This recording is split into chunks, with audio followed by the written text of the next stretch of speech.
Apa yang terjadi ketika hidupmu sudah ditentukan oleh orang lain? Sebuah pernikahan yang tidak kamu inginkan, namun harus kamu jalani demi masa depan keluarga. Inilah kisah tentang seorang anak muda yang dipaksa menikah demi harta, tapi harus memilih antara cinta dan kewajiban. Apa yang akan dia pilih? Ikuti perjalanan emosional yang penuh ketegangan ini. Assalamualaikum warahmatullahi wabarakatuh, teman-teman semuanya. Semoga kalian dalam keadaan sehat dan bahagia selalu. Terima kasih sudah mampir ke channel ini. Sebelum kita mulai cerita seru ini, marilah kita bersholawat kepada Nabi Muhammad terlebih dahulu. Allahumma sholli ala Muhammad wa ala ali Muhammad, sebagai bentuk rasa cinta kita. Ya Allah, berikanlah keberkahan dan rahmat MU kepada Nabi Muhammad dan keluarga serta sahabatnya. Jangan lupa untuk tekan tombol subscribe dan aktifkan lonceng notifikasi supaya kamu nggak ketinggalan cerita seru lainnya. Setiap minggu, ada cerita baru yang bisa bikin kamu terinspirasi dan terharu. Dan jangan lupa juga, tulis sholawat di kolom komentar sebagai tanda cinta kita kepada Rasulullah Shallallahu Alaihi Wasallam. Siapa tahu, rezeki dan keberkahan bisa datang dari setiap sholawat yang kita kirimkan. Ayo, tuliskan sholawat kamu di bawah ini. Aku selalu menganggap hidupku sederhana. Desa kecil di Jawa Tengah adalah tempat aku dibesarkan. Kehidupan yang sederhana bersama orang tua, yang meski tidak kaya, selalu mengajarkan nilai kerja keras. Aku tak pernah menginginkan banyak, cukup hidup bahagia, berjuang untuk mimpi kecilku. Namun, semuanya berubah saat ayahku memanggilku dan memberitahukan kabar yang mengubah segalanya. Aku ingin kamu menikah dengan Pak Arman, katanya. Matanya penuh ketegasan. Pak Arman adalah pria berusia 50 tahun, seorang pengusaha kaya yang sudah lama tinggal di desa ini. Aku hanya bisa menatap ayah dengan penuh kebingungan. Tidak mungkin. Aku baru berusia 23 tahun. Mengapa harus Pak Arman? Mengapa aku? Pak Arman memiliki segalanya. Rumah megah, mobil mewah, bisnis yang sukses. Tetapi, apa artinya semua itu jika tidak ada cinta di antara kami? Dia bukan sosok yang aku bayangkan akan menjadi pasangan hidupku. Aku merasa terperangkap. Ini bukan tentang cinta, tetapi tentang harta. Ayahku tahu bahwa Pak Arman bisa memberi hidup yang lebih baik, lebih makmur untuk kami. Itu sebabnya dia memaksaku untuk menerima pernikahan ini.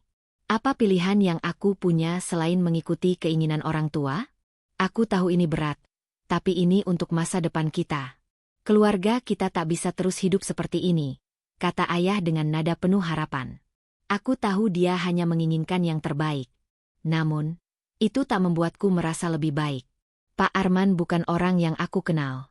Kami hanya bertemu beberapa kali, dan setiap kali dia mengajakku bicara, aku merasa semakin tertekan. Aku tak bisa memilih untuk mencintainya, karena aku bahkan tak tahu bagaimana cara melakukannya. Aku mencoba berpikir rasional. Pernikahan ini adalah kesempatan besar. Tetapi perasaan di dalam hati mengatakan bahwa ini adalah sebuah kesalahan besar. Mimpi-mimpiku tentang cinta dan kebebasan hidup terancam lenyap begitu saja.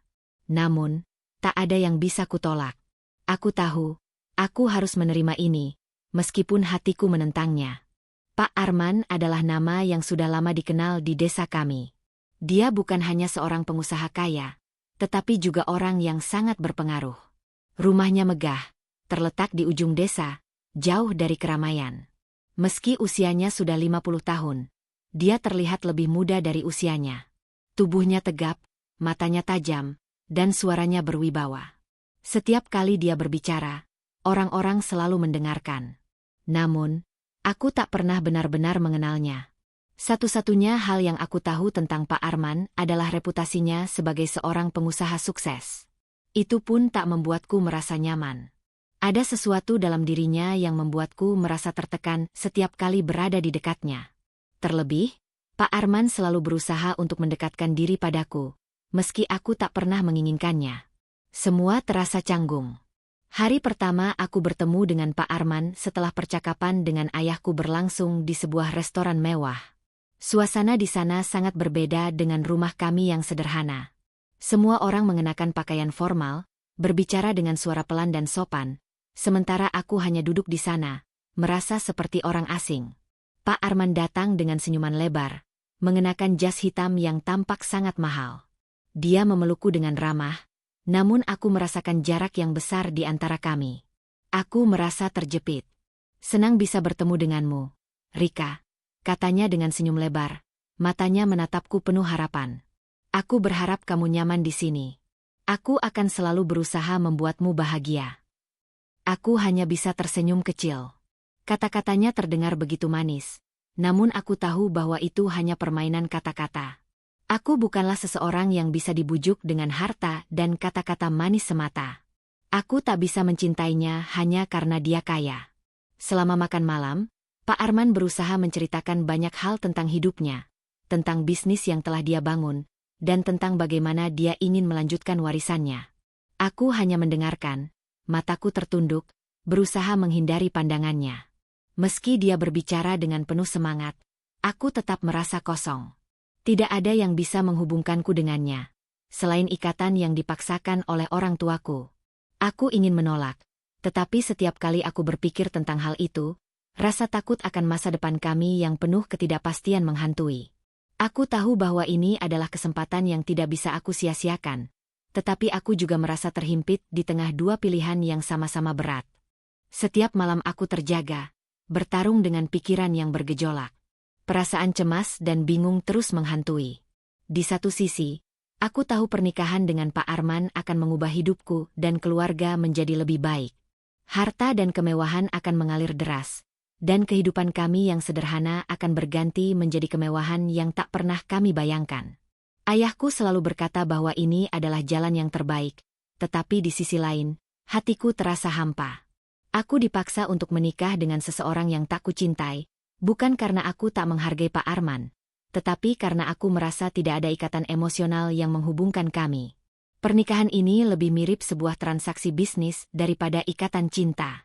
Ini adalah perjanjian yang menguntungkan keluarga kami, tetapi untukku, ini adalah jalan yang penuh ketakutan dan keraguan. Aku tahu bahwa tak ada yang bisa mengubah keputusan orang tua, dan Pak Arman, meski terlihat baik dan perhatian, adalah orang yang tak bisa aku cintai dengan sepenuh hati. Setiap kali aku berpikir tentang pernikahan ini, bayangan masa depanku bersama Pak Arman terasa semakin jauh dan asing. Bagaimana aku bisa mencintai seseorang yang usianya jauh lebih tua dariku? Bagaimana aku bisa menerima pernikahan yang terbangun atas dasar harta dan bukan hati? Aku mulai mencari cara untuk melarikan diri dari situasi ini. Tetapi semakin aku berusaha mencari jalan keluar, semakin besar ketegangan yang kurasakan. Aku tak bisa berlari dari kenyataan. Setiap kali bertemu dengan Pak Arman, dia berusaha lebih dekat, menawarkan lebih banyak perhatian, dan meski aku menghargainya, aku merasa terjebak. Aku tak tahu apakah ini bisa berubah menjadi cinta. Aku tak tahu apakah hatiku akan terbuka untuknya seiring waktu. Namun, yang lebih menakutkan adalah kenyataan bahwa aku bisa saja terjebak dalam pernikahan yang bukan aku inginkan. Di tengah kebingunganku, aku bertemu dengan Dimas, seorang pemuda dari desa sebelah. Dia baru saja pindah ke desa ini untuk bekerja, dan kami bertemu saat aku sedang mencari ketenangan di luar rumah. Dimas adalah sosok yang jauh berbeda dari Pak Arman. Usianya tidak jauh berbeda dengan aku, dan percakapan kami selalu mengalir dengan mudah.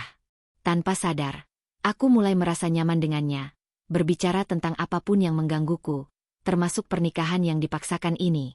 Dia mendengarkan tanpa menghakimi, dan itu memberiku sedikit kenyamanan. Tapi semakin aku mengenalnya, semakin aku merasa tertarik padanya. Dimas bukan hanya seorang teman, dia memberi rasa nyaman yang selama ini aku cari. Kamu bisa memilih jalan yang berbeda, Rika. Jangan biarkan hidupmu ditentukan oleh orang lain, kata Dimas suatu malam, ketika kami berbicara di bawah cahaya rembulan.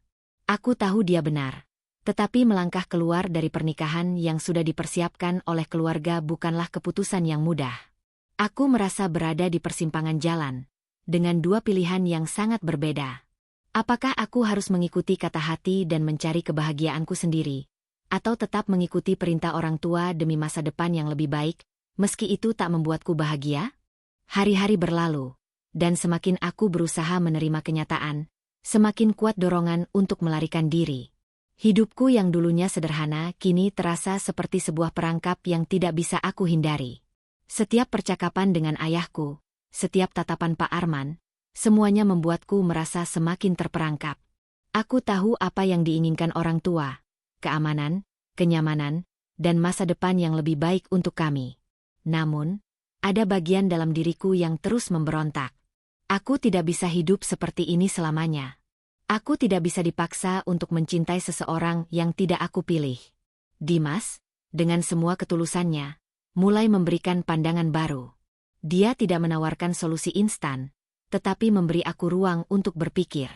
Kami sering bertemu di tempat yang jauh dari keramaian, tempat di mana aku bisa berbicara tanpa takut dihakimi. Dimas bukanlah orang yang mudah memberikan janji kosong, tetapi dia menawarkan sebuah kemungkinan untuk hidup dengan kebebasan memilih, tanpa terikat pada kewajiban yang dipaksakan oleh orang tua. Rika, hidup ini milikmu. Jangan biarkan orang lain menentukan jalanmu, katanya dengan nada serius, namun penuh kelembutan. Jika kamu tidak bahagia, tak ada yang bisa membuatmu bahagia. Kamu bisa memilih untuk hidup sesuai dengan hatimu. Kalimat itu terus terngiang dalam pikiranku. Aku tahu Dimas berbicara dengan tulus, tetapi kenyataannya lebih kompleks. Jika aku memilih untuk lari, aku akan menghancurkan harapan orang tuaku. Mereka tidak akan mengerti. Mereka sudah berkorban banyak untuk keluarga ini, dan aku tak bisa begitu saja mengecewakan mereka. Namun, semakin aku berpikir tentang pernikahan ini, semakin aku merasakan ketidakadilan. Pernikahan yang dipaksakan ini bukan hanya membunuh mimpiku, tetapi juga membuatku merasa seolah hidupku sudah ditentukan. Aku ingin merasakan kebahagiaan yang datang dari pilihan sendiri, bukan karena sebuah kewajiban yang hanya didorong oleh harta dan status sosial. Malam itu, setelah pertemuan dengan Dimas, aku merasa semakin bingung. Aku memandang hidupku yang sudah ditentukan, dan aku merasa seolah aku sedang berdiri di ambang jurang. Jika aku melangkah mundur, aku akan kehilangan semuanya yang telah dibangun oleh keluargaku. Jika aku maju, aku akan hidup dalam sebuah pernikahan yang tidak pernah aku pilih. Aku tahu bahwa apapun yang aku pilih, tak akan ada yang benar-benar sempurna. Tetapi satu hal yang pasti, aku harus membuat keputusan itu sendiri. Aku harus memilih apakah aku akan mengikuti kata hati atau terus mengikuti jalan yang sudah ditentukan oleh orang lain. Hari pernikahan semakin dekat, dan semakin banyak tekanan yang aku rasakan. Semua orang di sekitar tampak antusias, bahkan Pak Arman semakin sering datang untuk membicarakan persiapan acara, membuatku merasa semakin terhimpit. Semakin aku berusaha menolaknya, semakin kuat dorongan dari keluargaku agar aku menerima pernikahan ini. Mereka meyakinkanku bahwa ini adalah kesempatan yang tak boleh disia-siakan, bahwa dengan menikahi Pak Arman, aku bisa membawa perubahan besar bagi keluarga kami yang selama ini hidup dalam kesederhanaan. Namun, ada satu hal yang tak bisa aku pungkiri. Hatiku tetap menolak. Bagaimana mungkin aku harus mengikatkan hidupku dengan seseorang yang tidak pernah aku pilih? Hanya karena alasan uang dan status? Aku merasa kehilangan diriku sendiri. Aku sudah tak tahu lagi siapa yang aku perjuangkan. Apakah ini untuk keluargaku, atau untuk kebahagiaanku sendiri? Aku mulai menghindari pertemuan dengan Pak Arman. Setiap kali aku bertemu dengannya, aku merasa tertekan. Meski dia mencoba lebih ramah dan penuh perhatian, aku merasa ada jarak yang tak bisa kami lewati. Aku berusaha keras untuk menerima kenyataan. Namun semakin aku mencoba untuk menerima, semakin kuat perasaan bahwa aku tidak bisa melanjutkan hidup dalam pernikahan ini. Di sisi lain, Dimas terus hadir dalam hidupku. Setiap kali aku merasa lelah dan bingung, dia selalu ada untuk mendengarkan. Dia tak pernah memaksaku untuk memilih, tapi setiap kata-katanya seakan memberi ruang bagi hatiku untuk berpikir lebih jernih. Dia memberiku harapan bahwa mungkin ada kehidupan yang lebih baik jika aku berani mengambil langkah keluar dari situasi ini. Pada suatu malam yang sunyi, aku memutuskan untuk berbicara dengan ayah. Dengan suara gemetar, aku mengungkapkan semua perasaanku. Aku bercerita tentang kebingunganku, tentang perasaan yang selalu tertahan, dan tentang ketakutanku akan pernikahan yang dipaksakan. Ayah mendengarkan dengan tenang, meskipun aku bisa melihat ada kekecewaan di matanya. "Rika," katanya pelan, "aku mengerti. Tapi ini bukan hanya tentangmu. Ini tentang keluarga kita, masa depan kita. Aku tak ingin kamu menyesal karena telah menolak kesempatan ini. Aku merasakan beban yang sangat berat di dadaku. Ayahku sudah banyak berkorban untuk keluarga ini, dan aku tahu betul bahwa dia hanya ingin yang terbaik. Namun, ada bagian dari diriku yang terus berteriak bahwa ini bukan jalan yang aku pilih. Aku harus membuat keputusan yang akan mengubah hidupku selamanya. Pagi itu, ketika aku berdiri di depan cermin, aku menyadari bahwa aku harus mengambil keputusan itu, meskipun itu sangat sulit. Aku tak bisa terus berlarut-larut dalam kebingungan ini. Aku harus memilih, mengikuti perintah orang tua dan menikah dengan Pak Arman demi masa depan yang lebih baik, atau mengikuti kata hati dan mengambil risiko untuk mengejar kebahagiaan yang belum pernah aku temui. Keputusan ini akan menentukan siapa aku di masa depan. Dan apakah aku siap untuk menghadapi akibat dari pilihanku? Itu hanya waktu yang bisa menjawab. Pernikahan itu akhirnya tiba. Hari yang sudah aku bayangkan berkali-kali dalam pikiran, namun tak pernah siap untuk aku jalani. Semua orang tampak bahagia, namun di dalam hatiku, suasana itu terasa seperti mimpi buruk yang tak bisa aku bangunkan.